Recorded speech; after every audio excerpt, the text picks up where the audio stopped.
Mes amis Capricorne, bonjour et bienvenue sur la chaîne Tarot à merveille. Pour votre tirage général, ceux qui me découvrent, soyez les bienvenus. Décoller, c'est un mot d'aviation. Le moment précis où les roues quittent le sol et où la machine cesse d'être au sol pour devenir une chose du ciel. Mais ce moment, aussi spectaculaire qu'il paraisse vu de l'extérieur, n'est pas un événement isolé. Il est l'aboutissement d'une longue préparation. Avant de décoller, l'avion roule longtemps sur la piste. Il accélère, il prend de la vitesse, et chacun de ses mètres parcourus au sol semble à un observateur impatient complètement inutile. Pourquoi ne s'envole-t-il pas tout de suite? Pourquoi tarde-t-il autant? Parce que sans cette accélération préalable, le décollage ne serait pas possible. Voilà la réponse simple. La piste fait partie du vol, le sol fait partie du ciel, la lenteur fait partie de la vitesse à venir. Je commence cette lecture par cette image parce que je veux que vous la gardiez en tête tout au long de ce que je vais vous transmettre. Vous avez peut-être eu ces derniers temps l'impression de ne pas avancer, de rouler sans décoller, de faire des efforts qui ne se traduisaient pas en élévation. Cette impression était trompeuse. Vous étiez sur la piste, vous accélériez et vous approchez en ce moment même de la vitesse à laquelle l'envol devient inévitable. Quelque chose de très précis est en train de se mettre en place dans votre vie, pas de manière théâtrale, plutôt comme un alignement silencieux de plusieurs forces qui séparément n'auraient rien produit, mais qui ensemble, au moment où elles se rejoignent, créent une poussée nouvelle. Cette convergence est ce qui rend la période actuelle si particulière. Vous le sentez peu, être déjà comme une sorte de frémissement intérieur, une attente sans objet précis, une intuition que quelque chose se prépare sans pouvoir le nommer. Bienvenue ici sur Tarot à merveille. Si vous êtes arrivé jusqu'à cette lecture, ce n'est pas un détail, c'est un signal. Votre attention est exactement là où elle doit être pour recevoir ce que je vais vous dire. Quelque chose me vient avec force et je veux vous le partager avant d'aller plus loin. Vous portez en vous une intuition depuis longtemps que vous êtes fait pour quelque chose de plus large que ce que vous vivez actuellement. Cette intuition, vous l'avez parfois étouffée parce qu'elle vous semblait prétentieuse. Vous l'avez parfois minimisée parce qu'elle vous paraissait irréaliste. Mais elle est restée. Elle a survécu à tous vos efforts pour la faire taire. Elle est revenue encore et encore, dans des moments calmes, dans des moments de fatigue, dans des moments où vous étiez seul avec vous-même. Cette intuition n'était pas une illusion, c'était pas non plus de l'orgueil mal placé, c'était la voix de quelque chose en vous qui sait, qui a toujours su, qui attend simplement le moment où le contexte extérieur permettrait à cette connaissance intérieure de s'incarner, et le contexte extérieur en ce moment est en train de s'aligner. Ce n'est pas vous qui changez, c'est plutôt qu'enfin vous allez pouvoir être pleinement ce que vous étiez déjà. La différence est subtile, mais elle est essentielle. Le décollage n'est pas une transformation, c'est une révélation. Laissez-moi décomposer pour vous ce que je perçois, parce que ce qui s'apprête à se passer mérite d'être compris dans ses différentes dimensions. Pas seulement dans son emballage spectaculaire. D'abord, une question que je veux poser.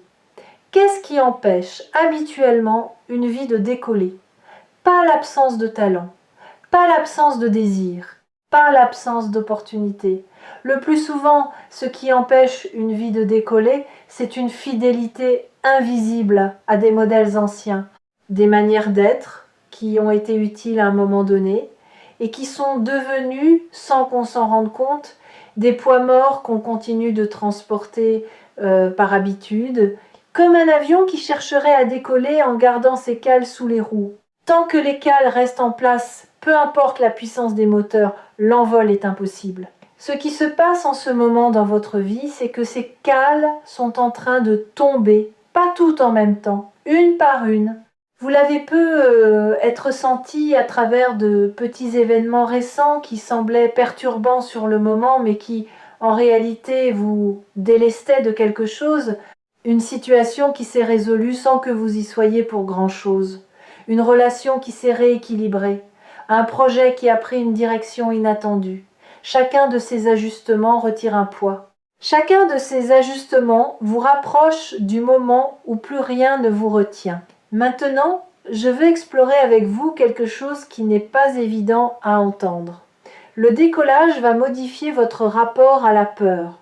Pas dans le sens où vous n'aurez plus peur. Au contraire, vous allez peut-être ressentir une forme de peur que vous n'aviez pas anticipée. Pas la peur de l'échec, la peur de la réussite. C'est une peur étrange, mal connue, rarement nommée, mais incroyablement répandue. Elle se manifeste juste avant un changement majeur. Elle vous murmure que peut-être c'est plus sûr de rester au sol, que le vol implique une exposition que vous n'avez pas testée, que là-haut vous serez visible et que cette visibilité vous met en danger d'une manière nouvelle. Cette peur n'est pas votre ennemi, elle est juste un signal qui indique que vous touchez à quelque chose de réel. Si vous ne sentiez aucune appréhension, c'est que rien d'important ne serait sur le point de se produire. Acceptez cette peur, reconnaissez-la et avancez tout de même. Parce que la vie qui se prépare pour vous est plus large que la vie que vous quittez. Et toute expansion s'accompagne d'un moment de vertige. Ce vertige est temporaire. La nouvelle amplitude, elle, est durable.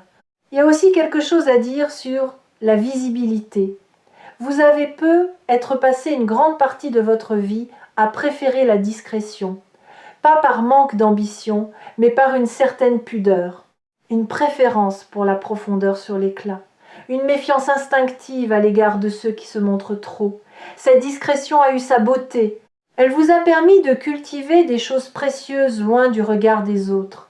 Mais elle a aussi parfois servi de paravent à une peur plus subtile, celle d'être pleinement vue.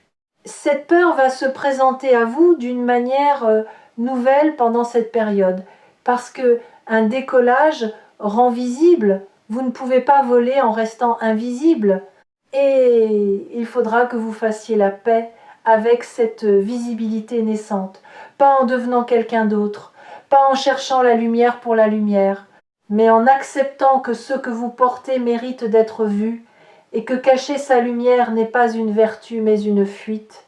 Vous allez expérimenter dans les jours qui viennent des situations où vous serez tenté de vous dérober, une opportunité qui vous mettrait en avant, une question qui appellerait votre point de vue, un projet qui demanderait votre signature.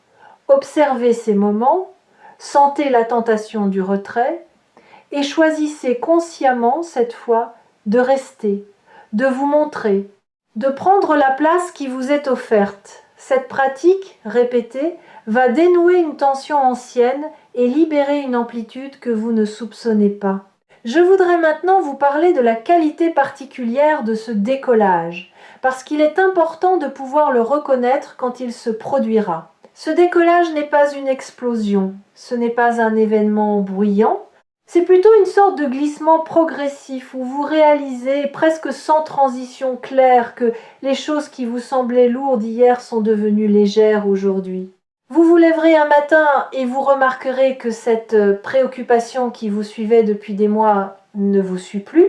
Vous traverserez une situation qui aurait dû vous coûter beaucoup d'énergie et vous constaterez que vous l'avez traversée presque sans effort. Ces petits écarts par rapport à votre ancien fonctionnement sont les premiers signes du décollage en cours. Cela ne ressemblera pas à ce que vous avez peut-être imaginé. Vous n'allez pas avoir un grand moment de gloire avec des trompettes. Vous allez avoir une succession de petites confirmations qui, mises bout à bout, vont dessiner une nouvelle réalité. Et un jour peut être à mi-chemin d'un trajet ordinaire où, pendant que vous ferez quelque chose de simple, vous vous direz « Tiens, ma vie ne ressemble plus à ce qu'elle était ». Et ce constat, simple et puissant, sera la mesure du chemin parcouru. J'aimerais aborder un aspect que beaucoup ne mesurent pas avant qu'il ne se manifeste. Le décollage modifie la façon dont les autres vous perçoivent. Pas parce que vous changez ce que vous montrez, parce que votre fréquence change et que les gens captent cette fréquence avant même de pouvoir l'analyser. Vous allez remarquer que certaines personnes vous adressent la parole différemment, avec un peu plus d'attention, un peu plus de respect spontané. Vous ne saurez pas toujours pourquoi. Vous penserez peu, être que c'est un hasard. Mais ce n'est pas un hasard. C'est simplement que votre énergie a changé de qualité et que cette nouvelle qualité appelle une autre manière d'être en relation avec vous. Les humains sentent ces choses, même quand ils ne savent pas les nommer. À l'inverse, certaines personnes vont s'éloigner. Pas de manière agressive, plutôt comme un éloignement naturel, presque incompréhensible. Ces personnes étaient connectées à l'ancienne version de vous. Quand vous changez de fréquence, le lien qui les retenait se distend. Ce n'est pas un drame. Ce n'est pas non plus un échec relationnel. C'est juste la physique invisible des affinités qui se réorganisent. Laissez ces éloignements se faire sans culpabilité. Ce qui doit rester restera. Ce qui doit partir partira pour libérer de la place, pour de nouvelles connexions plus alignées avec qui vous devenez. Je voudrais maintenant aborder une dimension intérieure de ce décollage. C'est la transformation de votre rapport au temps.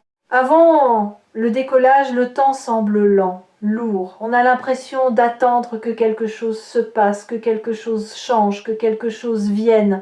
Cette attente fatigue, elle vide. Elle finit par teinter d'amertume même les bons moments, parce qu'on ne les vit pas pleinement, on les évalue à la lumière de ce qui n'arrive pas encore. Pendant le décollage, ce rapport au temps se transforme. Vous allez commencer à habiter le présent différemment, sans cette tension d'attente, sans ce sentiment d'être à côté de votre propre vie en train de regarder le futur arriver. Vous serez là, vraiment là, dans ce moment, avec cette personne, dans cette tâche. Et le temps ne sera plus un ennemi à supporter, mais un compagnon à habiter. Cette transformation, plus que tout autre, est le signe que vous avez quitté le sol. Quand on est en l'air, on ne compte plus les minutes. On regarde par le hublot, on respire différemment. Le temps se déploie d'une autre manière, plus vaste, plus respiré. Ce changement de rapport au temps a aussi un effet sur la mémoire. Vous allez vous souvenir de choses oubliées, pas forcément des grands événements, plutôt de petits moments qui vous reviendront avec une étrange précision. L'odeur d'un endroit, la lumière d'un certain après-midi, une phrase prononcée par quelqu'un. Ces souvenirs ne reviennent pas par hasard. Ils reviennent parce qu'ils contiennent une information dont vous avez besoin pour cette nouvelle phase. Une information que votre conscience d'aujourd'hui peut enfin recevoir alors qu'elle ne pouvait pas la traiter à l'époque. Accueillez ces remontées de mémoire sans les analyser de force. Laissez-les vous dire ce qu'elles ont à dire. Parfois c'est une émotion enfouie qui demande à être enfin ressentie. Parfois c'est une qualité que vous aviez à un moment de votre vie et que vous avez oubliée. Parfois c'est simplement la confirmation que vous êtes le même être, en continuité malgré tous les changements. Cette continuité intérieure, plus que toute autre chose, est ce qui rend possible un envol durable. On ne décolle pas en se reniant, on décolle en s'intégrant. Sur Tarot à merveille, je rappelle souvent une chose qui surprend les gens, le décollage n'est pas une récompense pour ceux qui ont assez attendu. C'est une conséquence naturelle pour ceux qui ont assez transformé. La différence est immense, l'attente passive ne fait pas décoller, le travail intérieur, lui, prépare la piste. Et vous, sans toujours en être pleinement conscient, vous avez fait ce travail, vous avez questionné ce qui ne fonctionnait pas, vous avez lâché des choses qui ne vous nourrissaient plus. Vous avez pu être pleuré, douté, avancé en zigzag, mais vous avez avancé. Et c'est cette accumulation invisible qui produit maintenant son effet visible. Je voudrais introduire une nuance importante. Le mot décoller peut faire penser à une accélération, à de la vitesse. Mais en réalité, ce qui caractérise un avion en vol, c'est pas tellement sa vitesse, c'est sa stabilité. À haute altitude, dans de bonnes conditions, un avion ne donne presque pas l'impression de bouger. Vous regardez par la fenêtre et vous voyez le sol défiler très lentement alors que vous filez à plusieurs centaines de kilomètres/heure. Cette stabilité est l'une des qualités les plus précieuses du vol. Votre vie qui décolle ressemblera à cela. Vous n'aurez pas l'impression de vivre dans la frénésie. Vous aurez plutôt l'impression d'avoir trouvé une forme de calme intérieur que vous cherchiez depuis longtemps sans savoir le nommer. Les choses se feront mais sans agitation. Les opportunités viendront, mais sans précipitation forcée. Cette stabilité tranquille est le signe que vous êtes en l'air. C'est seulement quand on tente de décoller de manière forcée par la volonté seule qu'il y a turbulence. Quand le décollage se fait dans son temps juste, il y a fluidité. Cette fluidité va aussi se traduire dans votre créativité. Vous allez avoir des idées qui viennent plus facilement qu'avant, des solutions qui apparaissent presque toutes seules à des problèmes que vous tourniez et retourniez sans aboutir, des inspirations qui vous traversent sans que vous ayez à les chercher. C'est un effet bien connu de l'alignement intérieur. La créativité cesse d'être un effort et redevient ce qu'elle est essentiellement, une expression naturelle de l'âme qui se sent libre. Notez ces idées quand elles arrivent, pas pour les juger immédiatement, pas pour décider tout de suite si elles sont bonnes ou mauvaises, juste pour les saisir. Les inspirations sont parfois timides. Si on ne les accueille pas dès le premier passage, elles se retirent et ne reviennent pas toujours. Ayez un carnet ou un coin de votre téléphone où vous pouvez attraper ces idées au vol. Vous y reviendrez plus tard, et certaines, qui paraissaient anodines au moment où elles sont passées, se révéleront porter quelque chose d'important. Permettez-moi maintenant de vous parler d'une dimension plus pratique. Que faire pendant cette période ? Pas grand-chose, en réalité. Et c'est ce qui peut surprendre. Beaucoup de personnes, sentant que quelque chose se prépare, se mettent à multiplier les actions pour accélérer le mouvement. C'est une erreur fréquente. À ce stade du processus, votre travail principal n'est pas d'agir davantage, il est de ne plus interférer, de faire confiance au mouvement qui s'est lancé sans vous, de laisser la piste se dérouler sans tirer sur le manche prématurément. Cela ne veut pas dire être passif, cela veut dire être présent sans être interventionniste. Continuez à faire vos choses ordinaires, allez à votre travail, prenez soin de vos relations, honorez vos engagements.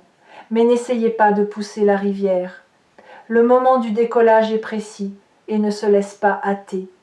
Il sait quand il doit arriver. Votre seul rôle est de ne pas le compromettre par excès de zèle. Une autre invitation, observez sans juger. Pendant cette période, beaucoup de choses vont vous traverser émotionnellement, des moments de joie sans cause apparente, des moments de tristesse résiduelle qui semblent venir de loin, des bouffées d'enthousiasme, des pauses contemplatives. Tout cela fait partie de la libération en cours. Si vous essayez de figer une de ces émotions ou d'en chasser une autre, vous freinez le processus. Laissez-les passer. Saluez-les comme on salue les nuages qui défilent dans un ciel d'été. Aucune ne mérite qu'on s'y accroche, aucune ne doit être combattue. Elles sont des passagères et leur passage est précisément ce qui vous allège. Je veux maintenant vous parler d'une chose dont peu de lectures spirituelles parlent franchement. C'est l'humilité particulière qui accompagne un vrai décollage. Quand votre vie décolle, vous pourriez croire que cela vous donne le droit d'être plus sûr, plus affirmé, plus catégorique. C'est l'inverse qui se produit chez les personnes qui décollent vraiment. Elles deviennent plus humbles, pas humbles au sens d'effacer, humbles au sens de profondément conscientes que ce qui leur arrive n'est pas seulement le fruit de leur volonté. Elles voient la part de grâce, elles voient les soutiens invisibles, elles voient les hasards qui n'en étaient pas, et cette conscience les rend plus douces, plus disponibles, plus reconnaissantes. Cette qualité va naître en vous pendant cette période. Vous remarquerez que votre besoin de prouver diminue, que votre besoin d'avoir raison s'estompe, que vous prenez moins personnellement les avis des autres. Cette diminution n'est pas une faiblesse, c'est l'inverse. C'est le signe que vous reposez sur une base intérieure plus solide, qui n'a plus besoin de la validation extérieure pour se sentir légitime. Et cette solidité-là, ironiquement, attire bien plus d'approbation que toutes les tentatives bruyantes pour l'obtenir. J'aimerais maintenant vous parler des 3 zones de votre vie où vous allez le plus sentir ce décollage, pas pour vous limiter à ces zones, mais pour aiguiser votre attention. La première zone, c'est votre rapport à votre propre potentiel. Pendant longtemps, vous avez être eu une idée légèrement floue de ce dont vous étiez capable. Vous saviez que vous aviez des qualités, mais vous n'arriviez pas à les voir avec netteté. Cette zone va se clarifier rapidement. Vous allez voir presque comme si quelqu'un avait essuyé une vitre qui vous êtes vraiment et ce que vous portez. Cette clarté ne sera pas accompagnée d'orgueil. Elle aura plutôt la qualité d'une simple constatation, comme on remarquerait en rangeant ses affaires qu'on possède quelque chose qu'on avait oublié. Et cette redécouverte de soi-même va débloquer une énergie considérable. La deuxième zone, c'est votre relation aux autres. Pas seulement aux autres dans votre cercle proche, mais à l'humanité en général. Quelque chose en vous se réajuste. Vous commencez à voir les gens différemment, avec moins de filtres protecteurs, avec plus de discernement aussi. Vous reconnaissez plus rapidement les personnes alignées avec vous et les personnes qui ne le sont pas, sans jugement excessif, juste avec une lucidité claire. Cette lucidité va guider vos prochains choix relationnels et vous épargner beaucoup de détours. La troisième zone est plus subtile. C'est votre rapport à votre propre histoire. Vous allez commencer à relire votre passé avec un regard neuf. Des événements qui vous semblaient être des échecs vont vous apparaître comme des préparations. Des périodes que vous regardiez avec amertume vont retrouver leur sens. Cette relecture intérieure est une libération profonde, parce qu'elle vous rend votre passé. Et un passé rendu, intégré, accepté, c'est une fondation sur laquelle on peut construire l'avenir. Tant qu'on rejette une partie de son histoire, on bâtit sur un sol fragile. Quand on l'accepte entièrement, le sol devient roc. Je voudrais aussi vous dire quelque chose à propos des doutes, parce qu'ils vont revenir, pas une fois, mais plusieurs fois. Et ce ne sera pas un signe d'échec. Au contraire, plus le décollage approche, plus l'esprit a tendance à proposer des objections.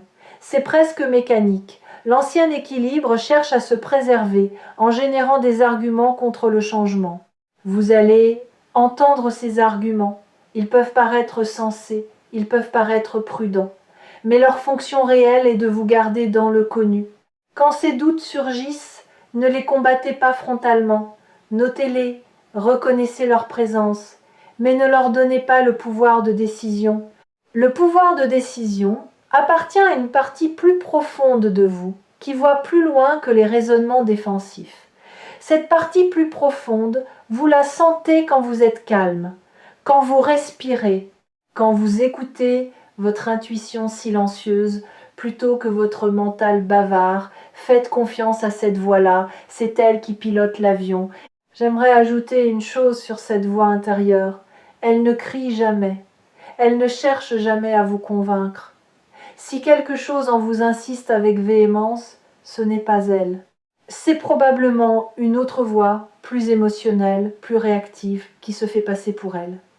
La voix profonde, elle, vous parle dans des phrases courtes, simples, presque banales. C'est par là. Va, pas maintenant. Oui, elle ne s'explique pas, elle constate. Et elle a toujours raison, même quand sur le moment, ce qu'elle dit semble illogique. Apprendre à reconnaître cette voix, à la distinguer du bruit mental ambiant, est l'un des grands apprentissages de la vie spirituelle, et c'est une compétence qui se développe progressivement. Plus vous lui faites confiance, plus elle parle clairement, plus vous l'ignorez, plus elle se retire. Pendant cette période d'envol, elle va se manifester avec une netteté nouvelle. Saisissez cette occasion, établissez avec elle un dialogue plus régulier. Demandez-lui votre chemin quand vous êtes incertain, et osez la suivre, même quand sa réponse vous surprend. Je voudrais introduire une métaphore supplémentaire qui peut vous être utile. Pensez à une graine. Pendant la phase souterraine, la graine ne ressemble à rien. Elle est sombre, immobile, enterrée. Si vous la sortiez de terre pour vérifier qu'elle pousse bien, vous interromperiez son processus. La graine a besoin de l'obscurité pour se transformer. Elle a besoin de cette phase de non-visibilité pour préparer la sortie spectaculaire qui suivra. Vous avez être traversé une période enterrée ces derniers temps. Une période où vous aviez l'impression de ne rien produire de visible. Ne vous trompez pas sur cette phase. Elle n'était pas stérile. Elle était la phase souterraine de quelque chose qui se prépare à sortir. Et maintenant, la pousse approche de la surface. Bientôt elle va percer et ce qui paraissait être une absence va se révéler avoir été la genèse même de ce qui arrive. Une chose que je voudrais souligner avec insistance, le décollage que vous vivez n'est pas ponctuel. Ce n'est pas un événement unique après lequel tout serait acquis. C'est plutôt l'entrée dans une nouvelle phase qui va se déployer dans la durée. Vous allez d'abord franchir le seuil, puis vous allez vous installer dans ce nouvel espace, puis vous allez y construire. Chaque étape a son rythme propre. Ne vous attendez pas à ce que tout se passe en une fois. C'est un processus, pas un coup d'éclat. Et c'est précisément ce qui en fait sa solidité. J'aimerais aborder un dernier point avant de conclure. C'est l'importance de ne pas vouloir comprendre tout de suite. Pendant cette période, certaines choses qui se passeront ne vous seront pas immédiatement compréhensibles. Vous prendrez une décision sans pouvoir totalement la justifier. Vous vous sentirez attiré par quelque chose sans savoir pourquoi. Vous repousserez quelque chose d'autre sans avoir d'argument rationnel. Tout cela est normal. C'est même le signe que vous êtes en contact avec une intelligence plus large que votre seule raison. Acceptez de naviguer dans une certaine mystère, pas par paresse, pas par fuite, par confiance, par la reconnaissance du fait que toutes les bonnes choses ne se laissent pas immédiatement expliquer, que parfois on suit un mouvement parce qu'il est juste et que la justification viendra plus tard quand le déploiement aura permis de voir l'ensemble. Cette acceptation est une forme de maturité spirituelle. C'est aussi une condition pour que les choses puissent se déployer dans leur plénitude. Quelque chose me vient aussi sur la question de l'énergie pendant cette transition. Vous allez peu ressentir des fluctuations énergétiques inhabituelles. Des journées où vous serez porté par une vitalité presque enfantine, sans cause précise. Des journées plus contemplatives, où vous aurez besoin de vous retirer, de ne rien produire, de simplement être. Ne luttez ni contre les premières, ni contre les secondes. Toutes ces fluctuations font partie du même mouvement intérieur. Pendant les journées de haute vitalité, ne surengagez pas, ne prenez pas trop d'engagement. Ce serait tentant, parce que vous vous sentez capable de tout.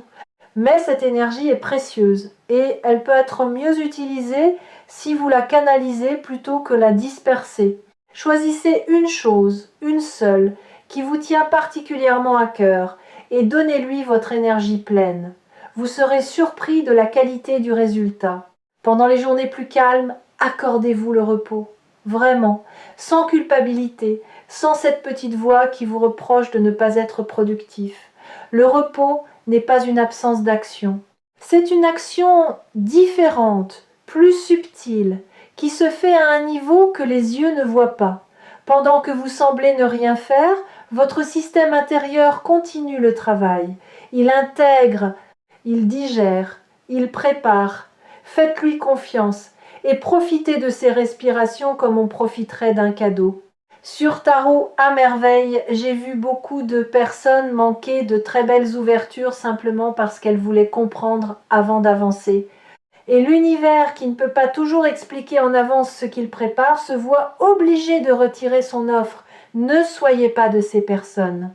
Quand quelque chose vous appelle et que vous sentez en vous une forme de paix accompagnant cet appel, dites oui. Vous comprendrez pourquoi vous avez dit oui un peu plus tard. Le moment de l'élan n'est pas celui de l'analyse. Voilà ce que j'avais à vous transmettre aujourd'hui. Votre vie est en train de quitter le sol. Pas dans un bruit fracassant, mais dans une qualité d'allègement progressive qui vous étonne autant qu'elle vous porte. Les cales tombent, la piste se déroule, la poussée monte. Et bientôt, sans même que vous puissiez désigner précisément le moment, vous serez en l'air. Rappelez-vous ces quelque chose. N'essayez pas de précipiter ce qui est en train de se faire. Laissez les éloignements se faire sans culpabilité. Recevez les rapprochements avec gratitude. Ne soyez pas surpris par les moments de peur. Ne soyez pas découragés par les retours du doute. Faites confiance à votre intuition silencieuse plus qu'à votre mental bavard. Et acceptez de ne pas tout comprendre sur le moment. Vous avez préparé ce décollage par tout ce que vous avez traversé. Ce qui vous a fait souffrir vous a aussi musclé. Ce qui vous a fait douter vous a aussi clarifié. Ce qui vous a fait pleurer vous a aussi adouci. Rien n'a été gaspillé, tout a été préparation. Et maintenant, le résultat de cette préparation va commencer à se voir dans votre vie extérieure comme dans votre paysage intérieur. Faites-vous confiance. Vous savez plus que vous ne le croyez. Vous valez plus que vous ne l'admettez. Vous portez plus que vous ne le mesurez. Et l'envol qui s'annonce n'est pas une chance miraculeuse tombée du ciel. C'est la conséquence naturelle de ce que vous êtes devenu. Recevez cet envol comme on reçoit ce qui nous appartient déjà, sans excès d'humilité, sans excès d'orgueil, avec la simplicité de quelqu'un qui rentre chez lui. Et puisque je parle de rentrer chez soi, je voudrais vous laisser sur cette image avant de conclure. Ce qui vous arrive ne vous emmène pas vers un ailleurs étranger. Cela vous ramène à un endroit que vous connaissez en profondeur, même si vous ne l'aviez pas encore visité dans cette vie. C'est un retour autant qu'un départ. Un retour à votre amplitude juste, à votre place naturelle, à la version de vous-même qui n'avait jamais cessé d'exister mais qui attendait simplement les conditions pour se manifester pleinement. Quand l'envol se sera installé, vous aurez être cette sensation étrange de ne pas vraiment vous reconnaître et de vous reconnaître pour la première fois en même temps. Les deux sensations cohabiteront sans contradiction parce que vous serez à la fois quelqu'un de nouveau et quelqu'un qui revient. C'est l'une des plus belles expériences qu'une vie puisse offrir. Et c'est exactement ce qui s'apprête à se produire pour vous. Faites confiance, le ciel vous attend, il vous a toujours attendu, et ce qui s'apprête à se déployer dans votre vie ne fait pas partie d'un miracle réservé à quelques privilégiés.